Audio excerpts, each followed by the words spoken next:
Welcome to Legend Makers, the podcast where education's true heroes take center stage. Shine like a ray from the sun. There's something people look for but never can find. All right, welcome back to the Legend Makers podcast after a summer hiatus. It is the 25-26 school year, and I have with me Kevin Abt. What a great way to start the new season. Kevin, welcome to the pod. Appreciate it. Hey, Scott, appreciate you having me on. I'm excited about it. Yeah, likewise. You're a little different than what we normally get. A lot of elementary school teachers coming in talking about STEM. So you're out of Lebanon, Ohio. You're the vice president of human resources for Great Oaks career campuses. And that's not right in Lebanon. Is that like adjacent or close to? Yeah, very close to. We're in Southwest Ohio, Cincinnati, Ohio. We have actually 4 campuses that are on Oh, the you do? 275 loop around Cincinnati. In terms of numbers, I think we're the way they count students, we're the second largest career tech center in the United States. Wow. We touch about 18,000 students in the Southwest Ohio area. And so we have 4 campuses, one that's in Wilmington, Ohio, which is more kind of rural. We have Live Oaks, which is on the east side of Cincinnati, Scarlet Oaks on the north side of Cincinnati, and then Diamond Oaks, which is on the west side. So Nice. serve quite a large area and quite a few students. And you've been in this position how long with them?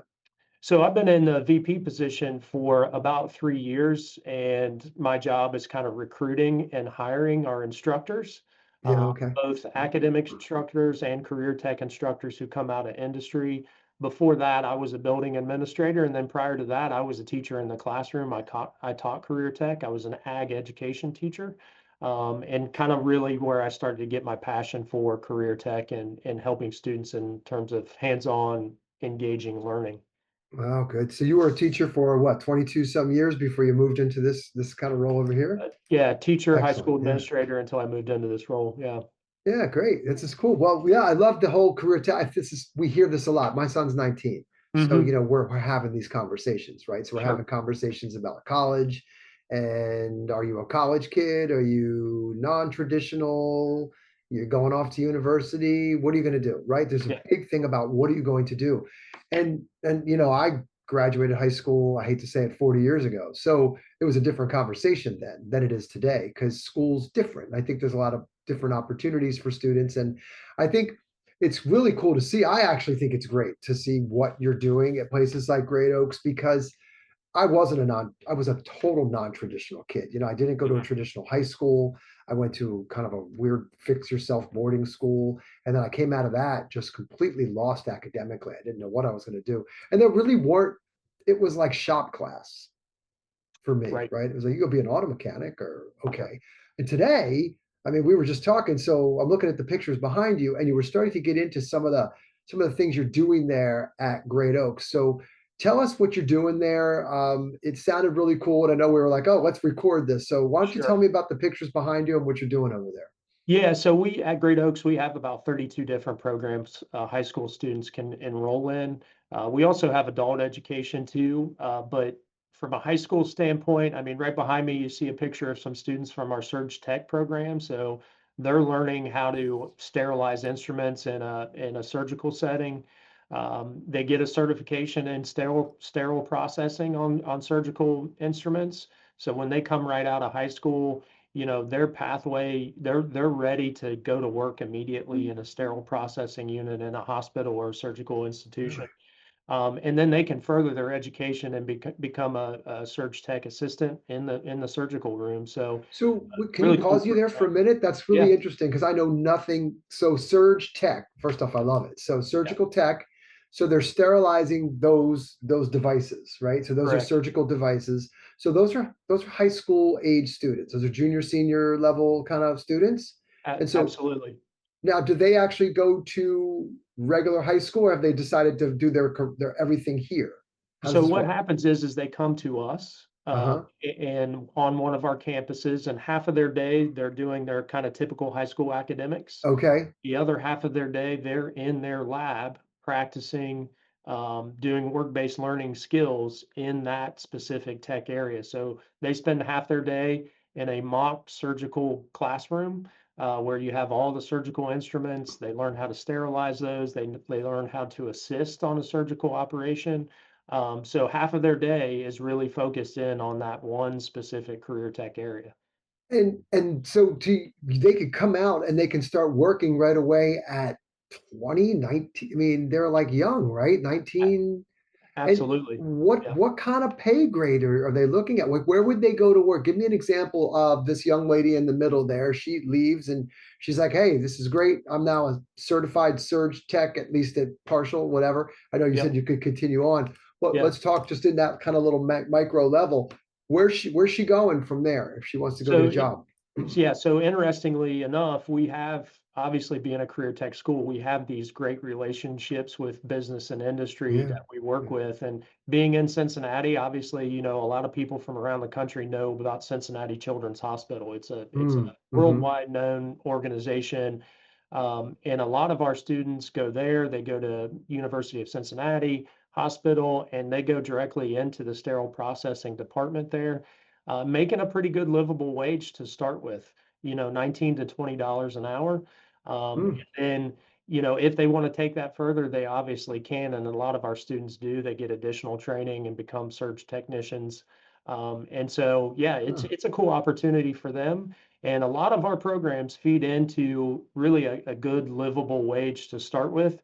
And so, as you were saying before, if I want to go on to college, I can do that, but I also don't have to if I don't necessarily want to. I can go into a job and make really good money. As you know, the skilled trades, huge demand for construction, heavy equipment, Mm-hmm. welding, all of these things that we offer that, students can graduate from us. And if they don't want to go to school, they don't have to, any additional Wow. school. Yeah. And so it's a neat opportunity. You said how many courses do you offer there? It was a lot. We've got about 32 different programs. 32 different Um, programs, right?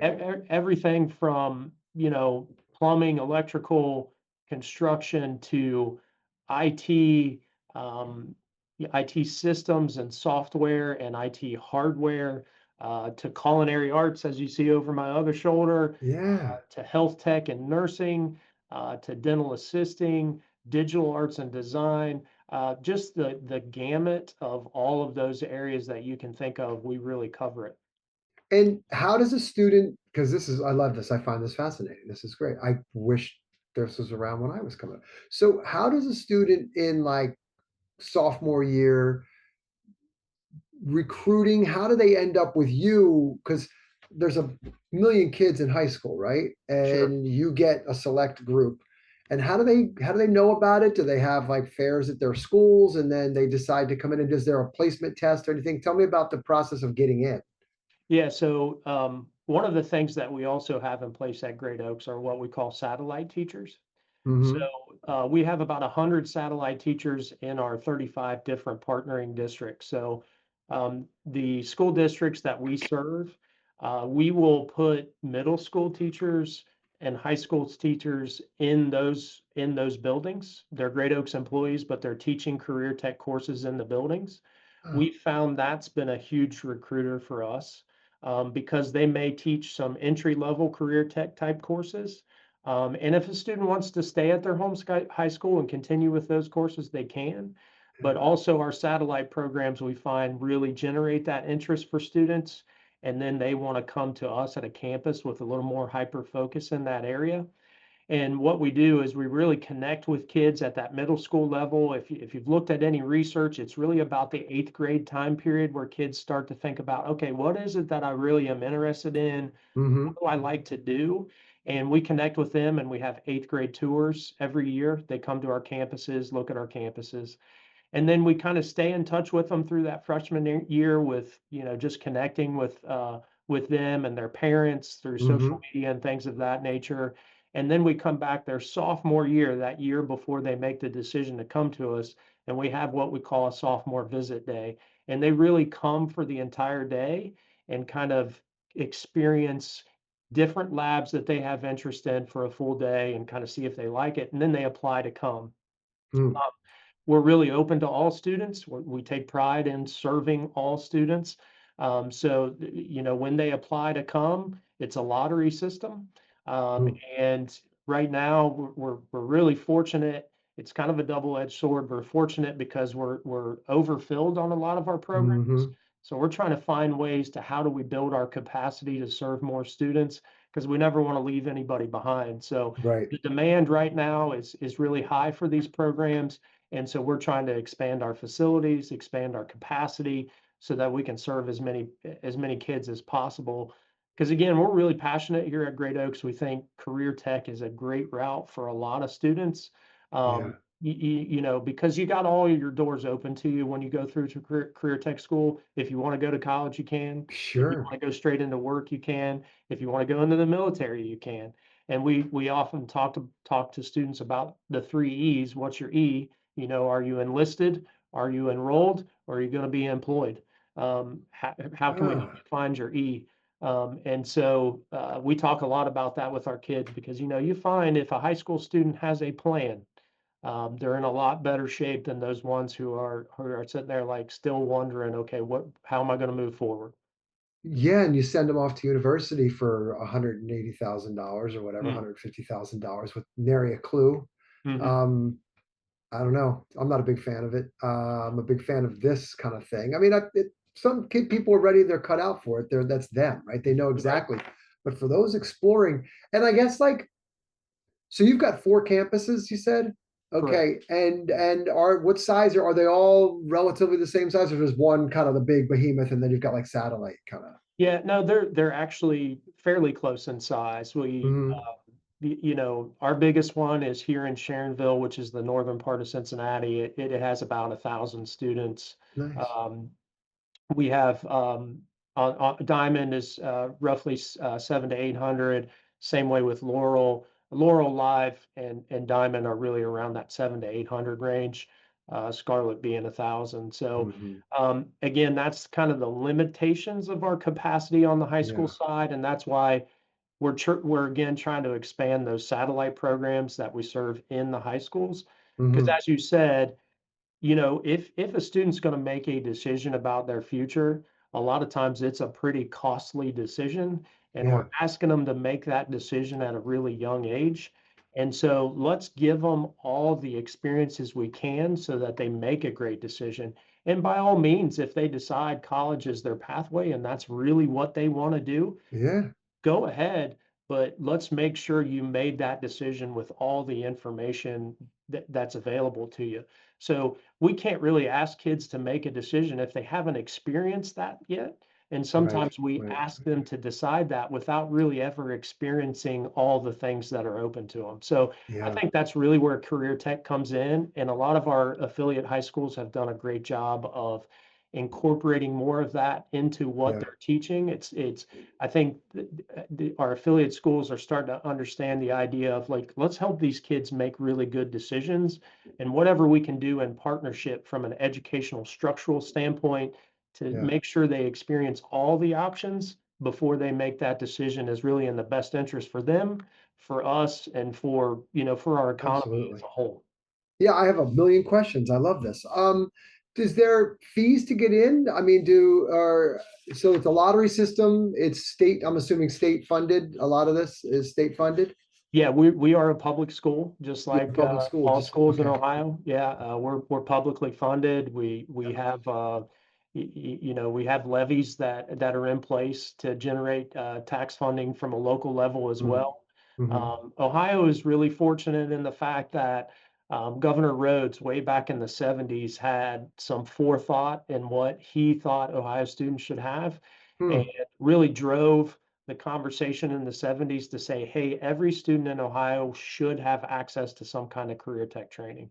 And Love that became law. And so that it. really built the infrastructure for career tech. And it's just built over time since the 70s.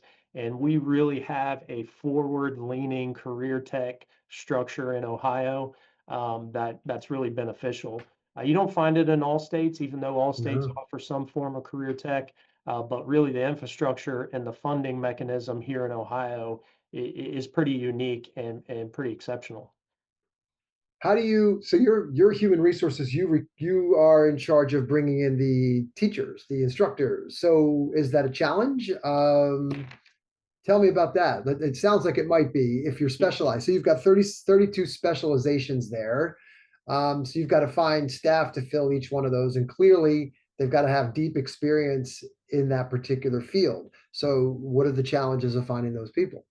Yeah, so interesting. You hit the nail right on the head in terms of what our challenges are, Uh-huh. and kind of being on the other side of this table now, from teaching students to now trying to recruit those folks who are teaching. Yeah. Um, we generally do a pretty good job when it comes to hiring teachers in math, science, and social studies. Our challenges at a career tech center is finding those folks to teach our career tech programs. Mhm. And really, one of the requirements in the state of Ohio is that individual has to have at least 5 years of experience in that industry in order to teach. But also, you can imagine some of the challenges, especially in some of these high demand areas. You talk about construction or welding or even health tech. There's shortages in those areas. So people are Right. out there in those areas and they're making quite a bit of money. Mhm. And then you have to, as a school, go to those folks and say, hey, we need you to teach the next generation of welders and Yeah. construction and nurses. But, by the way, you may have to take a pay cut to A do it. pay cut. And so that becomes a challenge, Uh-huh. where they're not going to make the same amount of money probably that they do in Sure. some of these industries.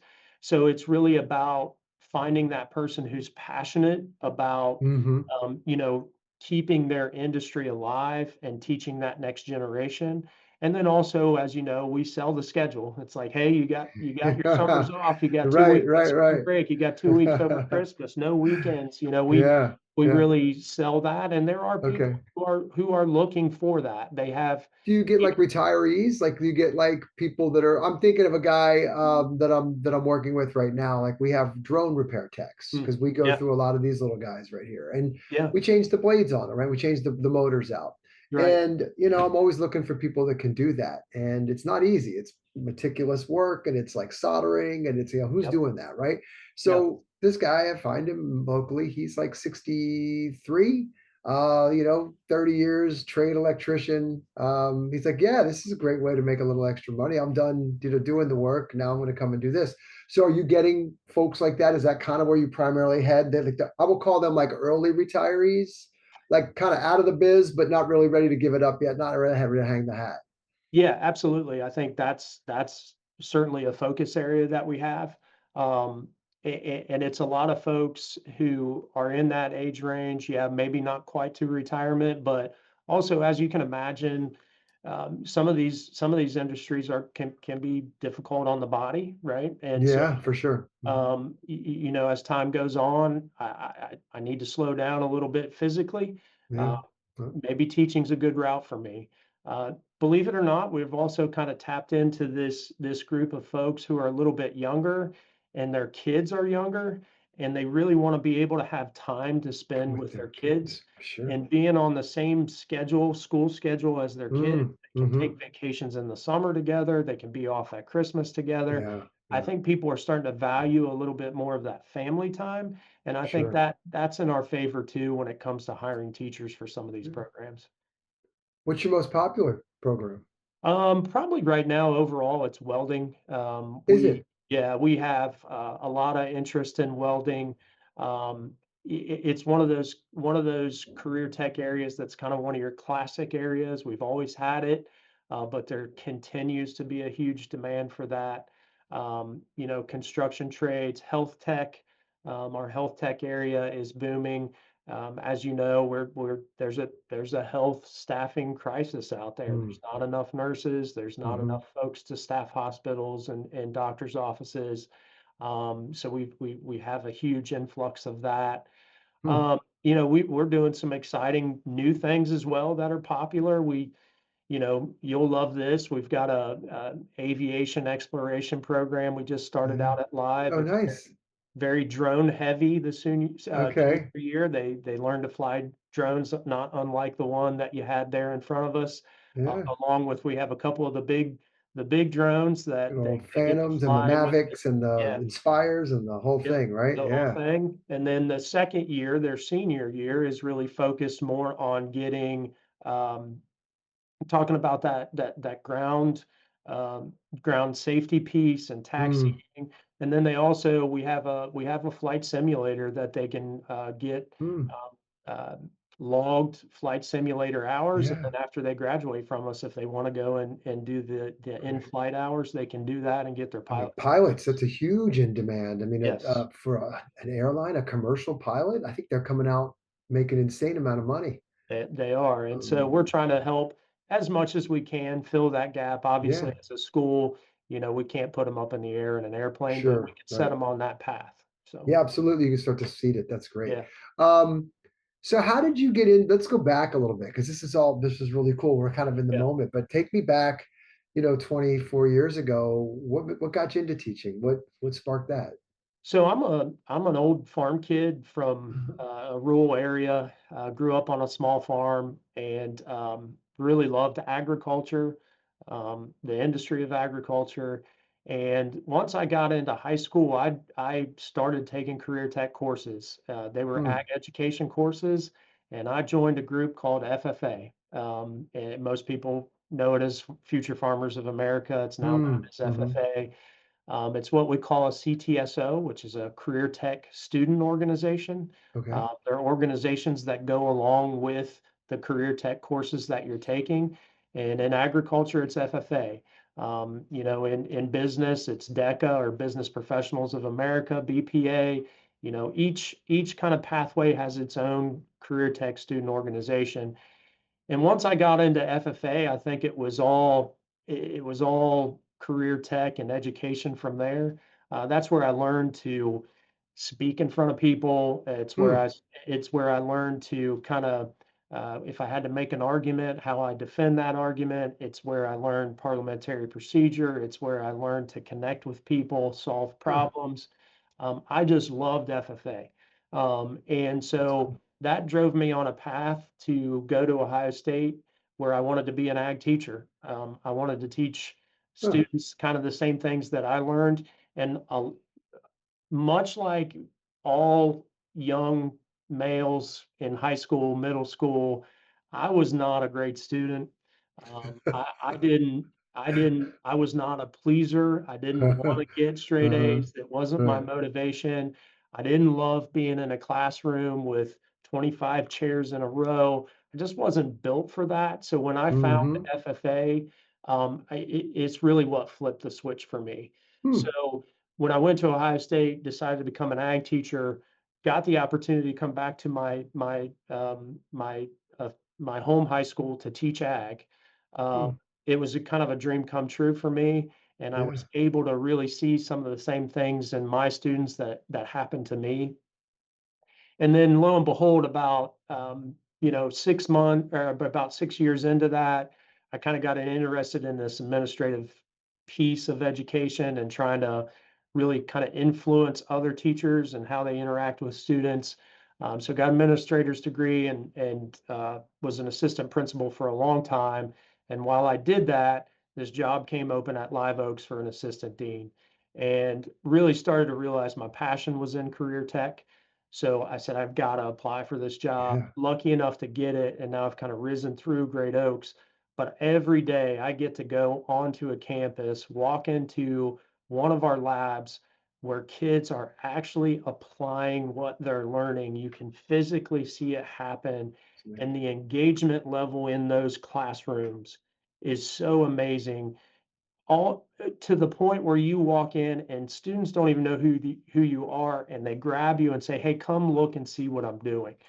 And if we can get every classroom to look like that in America, I Could you think imagine? we'll be in a huge benefit to us and to those students, because the light, you can just see the light bulbs going off in our career tech labs, and it's fun to watch. And we've got a lot of great academic teachers as well who Yeah, help that switch turn on, because what they teach in their classroom, they cross it with what they're learning in their lab, and that's really the hook for the kid. If I'm in an academic classroom and then you're talking about what we're doing in our lab, boy, Right. I'm a lot more motivated that now than I was in just a typical academic classroom. Absolutely, because they're making the connection, right? They can Right. see what was the old thing. Remember, when am I ever going to use this?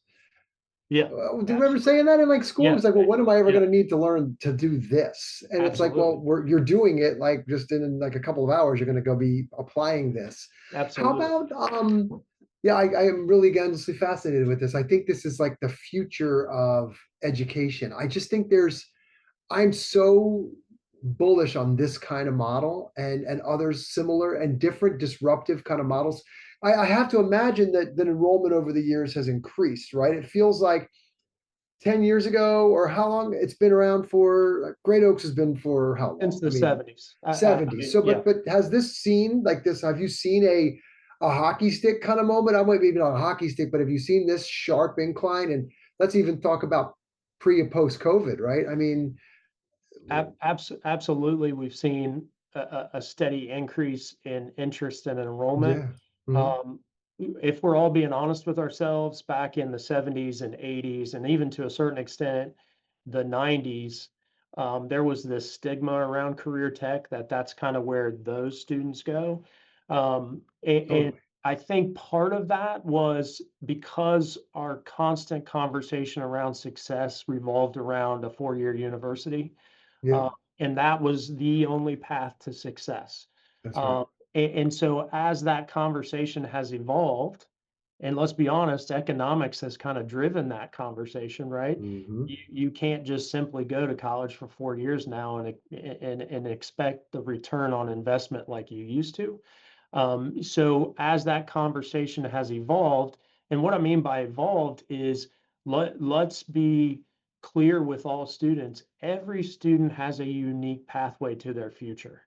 Absolutely. One might be a 4 year in college.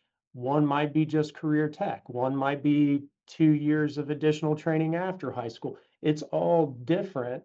So I Yeah. don't think we should I also don't think we should get in the business of just saying, hey, college, don't go to college, because I don't think that's No, correct either.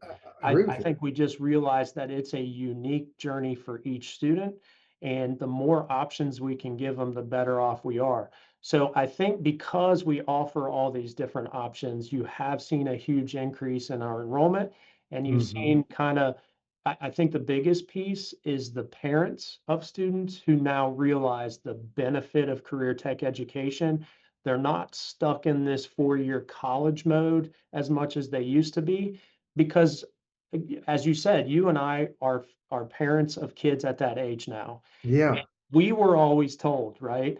Go to college, that's the path to To find success. the company right. So Right, no, this is, and I have to think you said it too. I think economics is largely driving the parents willing to have a different conversation because I mean clearly it's expensive, right? A 4-year degree at a traditional university, a prestigious university, is going to crush you. And mhm, so, if your student isn't, if your child isn't, quote unquote, that track, and I get it. If you're on that track, you're on that track. No, I love this. Hey, something I was thinking about. So you talk about these career opportunities.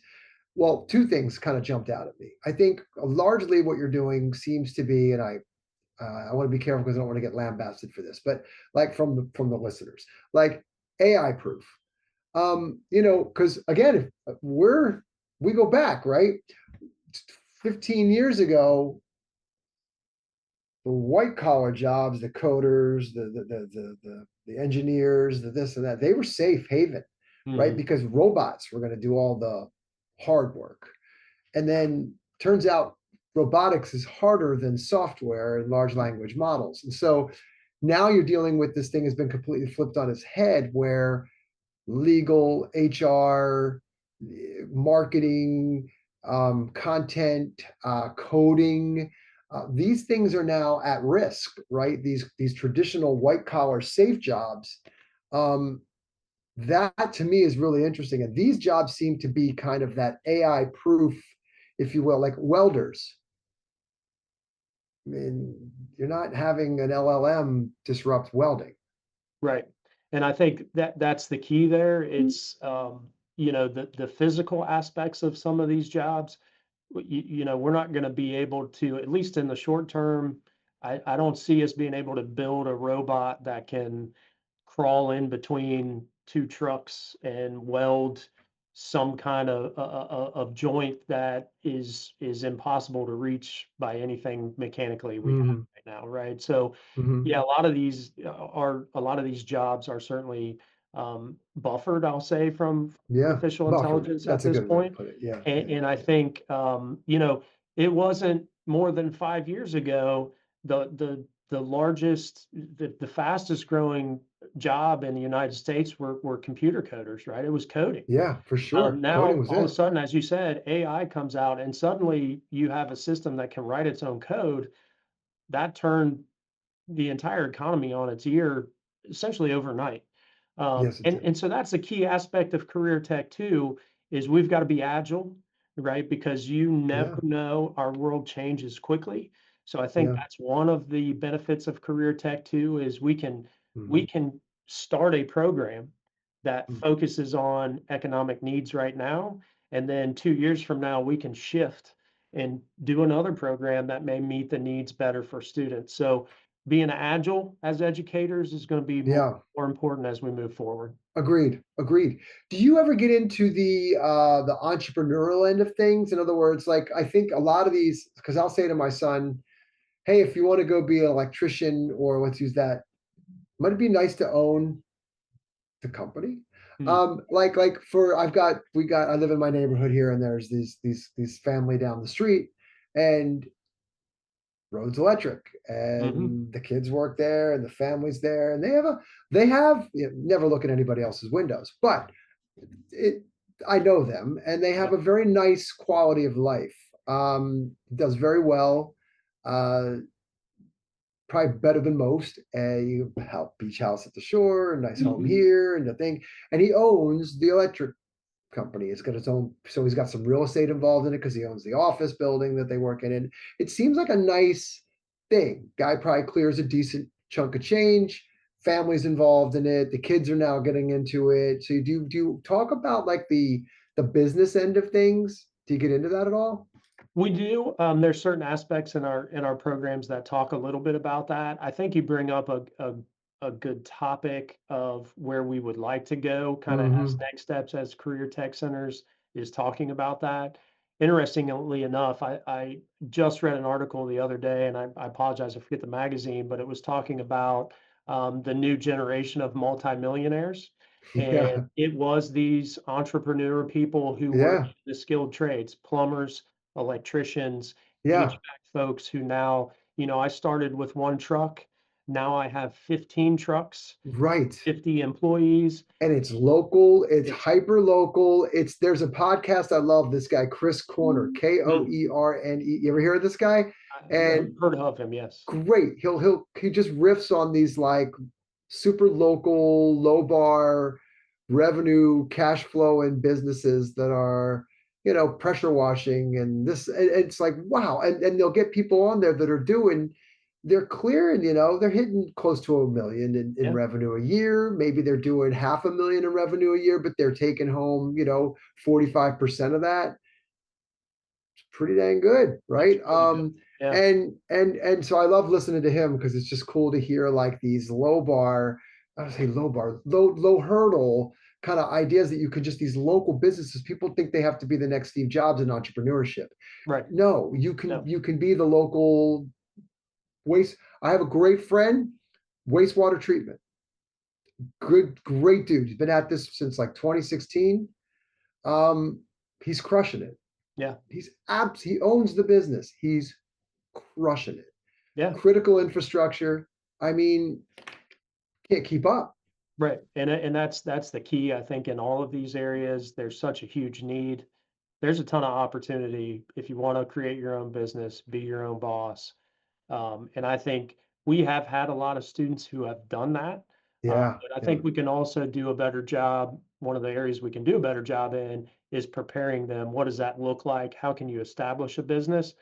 yeah. So one of the things we've talked about in our math classes and our, those business courses, how can we help our students kind of understand what would that look like if you come out Mhm. and you started your own business? And I think that's a good focus for us moving forward. Yeah, for We're also sure. really we're also really focusing in on, yeah, we teach a technical skill, but we also teach, what is it that what kind of skills do you need to have to be successful regardless of what industry you go into. We call it our next ready skills here at Great Oaks. And Yeah. it's things like being a good communicator, being able Yeah. to adapt, Yeah. problem solve, being able to navigate different issues if things change, being skilled, being a good professional. It's all of those things, regardless of what you go into, Yeah. are the skills that you're Oh, going to have. now you're talking my language. This is And, I mean, you have been for the last 35 minutes. I 100%. That was just going there. It's so yeah. funny you said that because I'm thinking about like what they're being exposed to and the opportunity to learn and regardless of what vertical they end up in, there are these skills that will apply across, and it is that the resiliency, the kind of the can do, the curiosity, the Mhm, desire to kind of be curious about things, kind of that leadership, being able to shake a hand and look somebody in the eye and communicate your thoughts and your ideas so mhm, that you because you're always selling yourself, right? I mean, no matter where we go, at some level, we're all salespeople because you've got to either sell an idea, you've got whether you're interviewing for a job, you've got to sell yourself. Those skills are incredibly important today, more so than I think ever, because just the pace of disruption is so fast that to your point, you just said it. I mean, we don't know what next year brings in a lot of these areas. We could have underwater, and I'm sure we do welding robots that go between two cars. So, mhm. I mean, it can happen and it can happen on a dime. And so I Right. think you're right. I am a huge fan of those, I guess we'll call them social emotional kind of life skills that are super critical no matter what you're doing in life. Yeah, absolutely. And like you said, they're transferable skills. You know, Everywhere. the economy is going to change. I think and it's going to change constantly. And I think we're past the era where somebody does something for 35 years and then retires. I Yeah. think the kids of today, as they go into the workforce, they're going to have 7, 8 different careers, not just jobs, but Yeah. careers. Yeah. And they've got to have those transferable skills because as things change, those things never will. I think those things are important. So we would be doing students a disservice if we didn't focus in on those things. And I think sometimes in education, as in a lot of industries, we focus too much on the product versus the process. Yeah. Yeah. In education, when we're talking about with students, let's be intentional about, hey, this is the process of learning. Mm, This is the hmm hmm process of communication. Yes, I'm happy you got this test score, but Yeah. how did we get there and what does that look like as a student and how can you replicate that regardless of what situation you're in? I think that's really the key for us as educators. Yeah, it's exciting. It's so Yeah, exciting. I'm really excited about what you do over there. I gotta be honest. I'm just like sitting here almost in awe, like going, this is it. Like this is really um so I'm looking at time and I like to think about like for a couple things. So people that want to find you, I mean, I'll point them to your LinkedIn page. sure. We'll link things as the show notes. I always put a big show notes together for these and we'll link. Is there anywhere else you want people to go if they want to find out more, like educators looking to maybe get involved in your Sure. area? Yeah, so in our area, look us up, greatoaks.com. Also, we have a very strong state organization, the Ohio Association of Career Tech Educators, uh, Hmm. oacte.com. So I would direct them there. We also have a strong national organization, Association of Career Tech Educators. So if you want to know more about career tech, look those things up. By all means, I'm on LinkedIn, reach out to me. I love to talk about career tech. I love talking about educating students. I would love to talk to, I know a lot of your listeners have younger students as well. How do we push further down into the education system to start talking about these things with Mm-hmm. students even earlier? Yeah. I think that's important because the more connections we can make, the earlier we make connections with parents and students about what's your future pathway look, you Mm. know, there's nothing wrong with students coming into kindergarten, like, I want to be a firefighter. I want to be Yeah. this. I want to Right. be, those are Yeah. all good things. But Yeah. as we set them on their path, let's make sure they know what all the options are. We've got a great firefighter academy here as well, by the way, Really? and, Cool. police academy. And so Yeah. all those options are open. And I'd love to connect with anybody who wants to talk about those opportunities. We also have great connections with business and industry advisory people in our area. So if any of those folks are listening in business and industry, you want Yeah. to connect with Great Oaks, you have an idea for a program, you have a shortage of employees, any of those things, we talk with those folks every Mm. day about Sure. how can we solve each other's problems. The lunchroom there must be awesome. Like, I'm Oh, just thinking of the dialogue because you've got students that are involved in such different types of activities that it's like, so from firefighting to culinary arts to surge tech to, welding, and all these people are intermingling in the same environment. So you're like cross sharing what you're learning in this. Well, we're doing this. Well, you should see what we're doing over in welding. And oh, by the way, look what they just cooked up over here. That's got to be so dynamic and cool, like to see kids having that, because to your point, it does expose them to all kinds of different things. Do you ever have somebody that comes in and goes, I'm starting here, but they go, oh, wait a minute, I just saw what they're doing over there and that. And I think I want to move over that way. I want to go lateral and move over this way. all the time, all the time. Yeah. And the other thing I'll say about that, that happens all the time. Um, First of all, the excitement piece, absolutely. I've got the best job in the world. It's When amazing. I go into those buildings and see that, it energizes you every day. And it's interesting, the culinary piece, it's like, man, I had to be careful. And you have to be careful because you'll gain 20 pounds in a school year if you're not careful. Because the things they make in there, Right. desserts, chocolate. I mean, we have certified chocolatiers in our Really? programs. The cakes they make, the food, it's unbelievable. So I try to steer clear of there, Yeah. except when there's a big event because man, you can just go in there and eat That's all the time amazing. if you want. So yeah, that excitement is very cool. It's fun to watch. We have students all the time who say, I started in this, but I'm thinking about this. We try to facilitate that when numbers work. The other Mm. thing I would say, Scott, that sometimes people don't think about is we do have students who come, they're in their program, and after a year, they're like, this is not what I thought it was. Mm. I'd like to go back to my home school because I think now I really understand where I want to go. We don't look at that as a failure for us.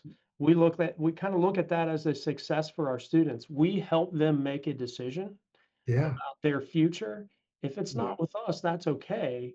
Yeah. But we helped you make that decision and you didn't have to spend $20,000 to do it. Uh, Sometimes you got to know what you have to see something to understand. Well, I know this isn't what I like. yeah, So, wow, I'm absolutely. glad I did this because now it shows me this is not for me. Right. Oh, let me move back over here. Yeah. Yep. Yeah. And that's sometimes a decision people don't think about. We have a cosmetology program, and if you know anything about cosmetology schools, they're expensive.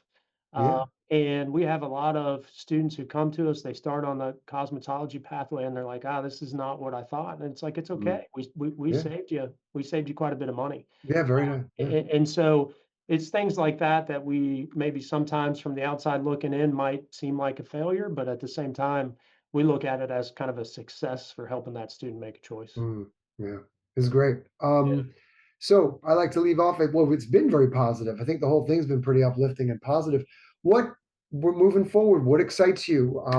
You're in this now. It's very exciting what you're doing right now. But what's ahead? Where are we Yeah. going? So talked a little earlier about being agile and being able to shift with what's going on in the industries.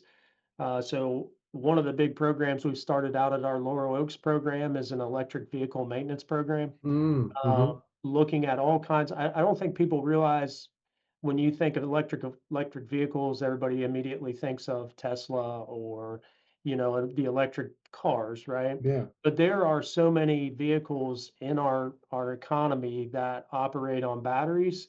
forklifts, Yeah. transports, and those require people to work on them. Mhm. Oddly enough, up in our Laurel area, Honda and LG have started a partnership and they've built a huge battery plant right in our area. And so we're starting an electric vehicle and battery maintenance program out at Laurel Oaks There you go. that would feed right into that industry, give our students those skills. We have a kit car, a battery powered car that their senior project will be assembling that car. They'll be Yeah. able to drive it on the campus. And we're even going to get into the electric scooters and electric bikes and building those and doing maintenance on those. So really excited about that program. The one I mentioned earlier, the aviation exploration Yeah. program Yep. with the drones. We're going to replicate that on some of our other campuses because it's been Mm. so popular. And then also we've got to be aware of artificial intelligence. Yeah, for sure. And where does that fit into the different programs that we serve our students in? How does that change? How's that going to change that market? Because really we need to try to prepare our kids for what's coming next, our students for what's coming next, whether they're adults or high school students. And so being on the cutting edge of where is this going, that's really our duty to do. So we've tried to stay ahead of that, but those are a couple of programs that we're spurring and really excited about. So, I'm excited about the future of career tech. I'm Yeah. excited about the Mm. future of education. I think we're all starting to realize and kind of seeing this bigger picture of what a future looks like for a student. And to me, it's gotten broader versus more narrow, which I think is a good thing. Absolutely. I'm going to leave it at that. That was amazing. Kevin, thank you so much for being here today. I've thoroughly enjoyed this. My eyes are opened. I knew this was a world that I have heard about, but getting to dive deeper into what you guys are doing there, it looks like an amazing facility, amazing program, what you guys are doing. So thank you very much. I appreciate it. Thanks for having me on, Scott. I appreciate it. You got it. Stay Stage. tuned. Shine like